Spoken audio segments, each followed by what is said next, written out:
ఆషాఢ ఏకాదశి అంటే మనము స్పష్టంగా తెలిసి ఏంటంటే తొలి ఏకాదశి అంటాము, ఆషాఢ ఏకాదశి అంటాము. ఈరోజు శ్రీ మహావిష్ణువు ఈ విఘ్నేశ్వర రూపం లోపల ప్రజలకు దర్శనం ఇస్తాడు. కాబట్టి అందు గురించి ఈ మన ఎంచాలో ఉన్నటువంటి రెండవ పాదమైనటువంటి విఘ్నేశ్వర స్వామి టెంపుల్లోకి ఇటు ఆంధ్ర నుంచి చాలా ప్రజలు భక్తులు తమ మొక్కులను చెల్లించడానికి ఇక్కడ మా ఎంచా గ్రామానికి పాండురంగాడికి వస్తారు టెంపుల్కు.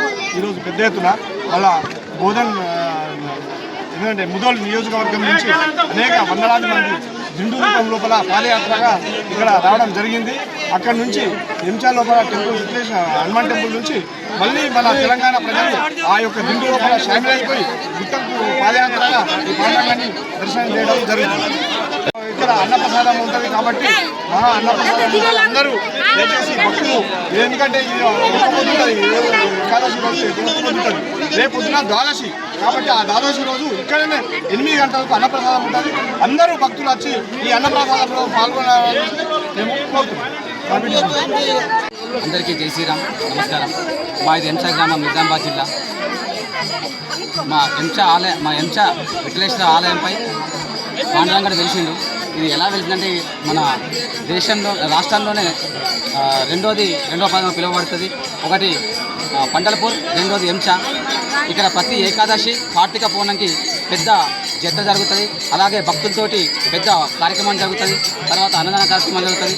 ఇక్కడికి ఎక్కడి నుంచో మహారాష్ట్ర నుంచి, కర్ణాటక నుంచి, తెలంగాణ, ఆంధ్రప్రదేశ్ నుంచి పెద్ద సంఖ్యలో భక్తులు పాల్గొని ఇక్కడ భగవంతుని దర్శనం తీసుకుంటారు. ఈ భగవంతుడి మహిమ చాలా గొప్పది. అలా ప్రతి సంవత్సరం ఇక్కడ అన్నదాన కార్యక్రమం జరుగుతుంది. గత 3 సంవత్సరాల నుంచి మేము మొదలుపెట్టినాం. గత 3 సంవత్సరాల కిందట దిండు యాత్రని మొదలుపెట్టినాం. అది కొంచెం చినుకై పెద్ద వర్షంలాగా మారి, కుంభవర్షంలాగా మారి ఈరోజు ఇంత జనం వచ్చిండ్రు ఇక్కడికి. ఎందుకంటే పొద్దున హనుమాన్ టెంపుల్ నుంచి మన కొండపైకి దిండుగా కలశం ఎత్తుకొని తులసిమాతను తీసుకొని ఇక్కడ రావడం జరుగుతుంది. ఇక్కడ చాలా పెద్ద సంఖ్యలో భక్తులు వచ్చి భగవంతునికి మొక్కడం జరుగుతుంది. భగవంతుడు చాలా మహిమగల భగవంతుడు. మేమందరం ఇక్కడ చల్లగా ఉన్నామంటే భగవంతుడు దయని అని చెప్పేసి కోరుకోవడం జరుగుతుంది. అతిపెద్ద దేవాలయం ఎంచా గ్రామంలో, నౌపేట్ మండలం ఎంచా గ్రామంలో విఠలేశ్వర టెంపుల్. మరి గత పూర్వీకులు చెప్తూ ఉంటారు, పండర్నాథ్ అక్కడ దేవుడు వెలిస్తే అక్కడొక పాదం అయితే ఇక్కడ ఒక పాదం అని పూర్వీకులు చరిత్రలో ఇక్కడ ఒక తెలిసిన ప్రజలందరూ కూడా ఇక్కడ నమ్ముతారు, విశ్వాసం నమ్ముతారు. పెద్ద ఎత్తున తొలి ఏకాదశి రోజున అనేకమైన భక్తులు ఇక్కడ నిర్మల్ డిస్టిక్ కావచ్చు, మరి నాందేడ్ డిస్టిక్ కావచ్చు, అదేవిధంగా నిజామాబాద్ నుంచి తెలంగాణ వ్యాప్తంగా కూడా మొత్తం కూడా ఇక్కడికి ఎంచా గ్రామానికి పెద్ద ఎత్తున మరి ఇక్కడ భక్తులు రావడం జరుగుతూ ఉన్నది.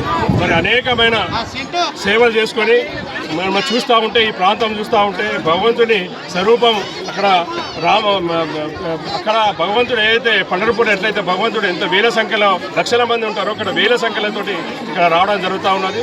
మరి అదే ఈరోజు తొలి ఏకాదశి సందర్భంగా ఎంచా గ్రామస్తులకు మరియు మా గ్రామానికి చేసిన భక్తులందరికీ పేరు పేరున ధన్యవాదాలు. అదేవిధంగా ప్రతి సంవత్సరంలో 2 సార్లు పైన అన్నదాన కార్యక్రమం జరుగుతూ ఉంటుంది. ఒకటి తొలి ఏకాదశి, రెండవది కార్తీక పౌర్ణమి. తొలి ఏకాదశి రోజున అన్నదాన కార్యక్రమానికి ఇచ్చేసినటువంటి పెద్దలకు మరియు అన్నదాన ప్రసాద దాత జన్నపల్లి వాస్తవులు దాసన్న గారికి మరియు మా గ్రామం తరఫు నుంచి కూడా ప్రత్యేక ధన్యవాదాలు చెప్తూ ఉన్నాము. ప్రతి సంవత్సరం లాగే ఈ సంవత్సరం కూడా భక్తులు బాగా వస్తున్నారు. ఈ సంవత్సరం కూడా మా గ్రామ తరఫు నుంచి వచ్చిన భక్తులందరికీ కూడా స్వాగతం